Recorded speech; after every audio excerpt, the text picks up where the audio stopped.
So back in the late 1880s, as we've talked about before, a lot of immigrants from other countries came here and started to plant grapes. And what they found was that this area right where we're standing right now, which is Carneros in California, was one of the coolest regions they could find in California. So we'll take a look down here. If you just followed the road and look all the way down there, you see the San Pablo Bay. And if you look all the way far in the distance, you'll see San Francisco.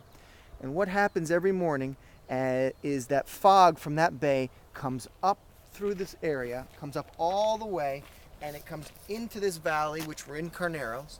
And then we go all the way up, snaking through the vineyards here. And in that mountain range right there, which is the Mayacamas mountain range, it splits. And it goes to the right, which is Napa, and then it goes to the left, that is Sonoma. The right funnels it in with the Mayacamas mountain range here and the Vaca mountain range on the right. Let my friend pass us by real quick.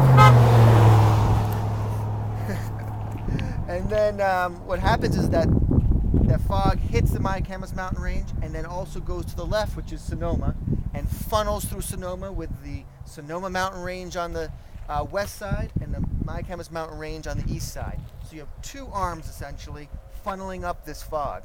But where we're standing right here is split 50-50 Sonoma and Napa, which is in Carneros. So if you make a wine here, you can label it Carneros, or you could label it Sonoma if you're on the Sonoma side of Carneros. If you're on the Napa side of Carneros, you could label the wine Carneros, or you could label it Napa Valley. The two most popular and most grown grape varietals here are Chardonnay and Pinot Noir, basically because those two varietals grow very well in this cool climate region. There goes our friend Johnny. He works down the street at the local vineyard. And the other thing to point about here, which you can see, is that you have all these beautiful rolling hills.